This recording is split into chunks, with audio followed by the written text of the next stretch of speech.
जी बिल्कुल, आपने बिल्कुल सही कहा। सबसे बड़ी बात है कि कंफ्यूजन इसलिए पैदा हो रहा है क्योंकि 25 दिनों का समय है।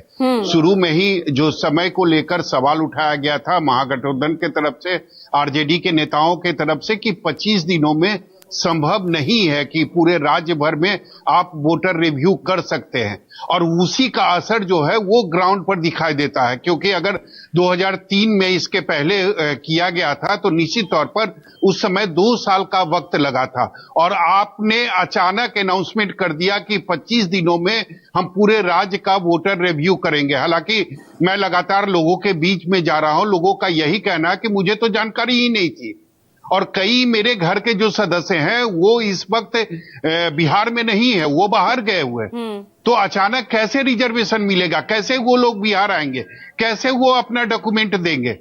तो सबसे बड़ी बात है कि 25 दिनों का जो समय सीमा तय किया गया है, इसी वजह से कंफ्यूजन हो रहा है और इसी वजह से हड़बड़ी हो रही है। कारण 2-3 दिनों तक बहुत ज्यादा जो फॉर्म है उसका डिस्ट्रीब्यूशन तो हुआ, लेकिन फॉर्म कलेक्ट करने का जो ये था, करने का जो रखा गया था वो काफी धीमा था। चुनाव आयोग को लगा कि 25 दिनों में किसी भी तरीके से मुझे ये काम खत्म करना है। उसके बाद उन्होंने अचानक कहा कि आप बिना डॉक्यूमेंट का ले लो, और वो कोई निर्देश जारी नहीं कर रहे हैं, लेकिन बीएलओ जा रहे हैं, वो आधार कार्ड पर फॉर्म सबमिट कर रहे हैं। वो कह रहे हैं कि अगर आपके पास कोई डॉक्यूमेंट नहीं है, अगर आपके पास आधार कार्ड है तो आप अपना डॉक्यूमेंट दे दो। अब लोगों को समझ में ही नहीं आ रहा कि पता नहीं मेरा नाम वोटर लिस्ट में रहेगा या कट जाएगा। वो कंफ्यूजन के आधार पर अपना फॉर्म सबमिट कर रहे हैं। उनको ये लग रहा है कि हमने अपना फॉर्म जो है वो डॉक्यूमेंट के आधार पर सबमिट कर दिया।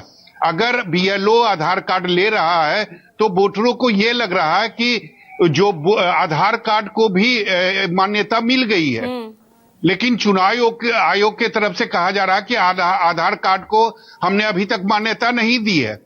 तो निश्चित तौर रूप से कंफ्यूजन जो है वो केवल समय सीमा को लेकर हो रहा है, क्योंकि 25 दिनों में किसी भी तरीके से चुनाव आयोग चाहता है कि इस काम को खत्म किया जाए। और उसके बाद जैसा कि हमारे जो वरिष्ठ सहयोगी थे राजीव रंजन, उन्होंने कहा कि आगे का आगे देखा जाएगा, यानी जो गलतियां होगी, जो अपना डॉक्यूमेंट नहीं देंगे, फिर उनका लिस्ट जारी होगा, उनके लिए एक अलग से समय सीमा दी जाएगी। अगर उस समय सीमा में उन्होंने अपना प्रमाण दे दिया, अपना डॉक्यूमेंट सबमिट कर दिया, तब उनका नाम रहेगा। अगर उन्होंने उस वक्त भी अपना डॉक्यूमेंट सबमिट नहीं किया तो निश्चित रूप से वोटर लिस्ट में उनका नाम कट जाएगा। लेकिन सबसे बड़ा सवाल यही है जो लगातार महागठबंधन के नेता और उनके जो अलग अलग जो पॉलिटिकल पार्टियां हैं वो उठा रहे हैं कि 25 दिनों में संभव नहीं है, क्योंकि बहुत सारे लोग जो हैं वो बिहार से बाहर गए हुए हैं। अचानक उनको बिहार आना, फॉर्म सबमिट करना, ये संभव नहीं है। और बहुत से गरीब ऐसे हैं जिनके पास कोई डॉक्यूमेंट नहीं है, उनके पास राशन कार्ड है, उनके पास जॉब कार्ड है, उनके पास आधार कार्ड है, इसके अलावा उनके पास कोई डॉक्यूमेंट नहीं है। तो निश्चित रूप से मैं लगातार लोगों के बीच में जा रहा हूं, और लोगों की आंखों में एक डर और एक खौफ जो है वो साफ तौर पर दिखाई दे रहा है। डर इस बात का कि उनको लगता है कि इस बार वोटर लिस्ट में कहीं उनका जो नाम है वो ना कट जाए। और केवल डर यही तक नहीं है, उनको लगता है कि अगर वोटर लिस्ट में मेरा नाम कटेगा, उसके बाद राशन कार्ड में वृद्धा पेंशन का जो अमाउंट मिलता है उसमें भी मेरा नाम कट सकता है।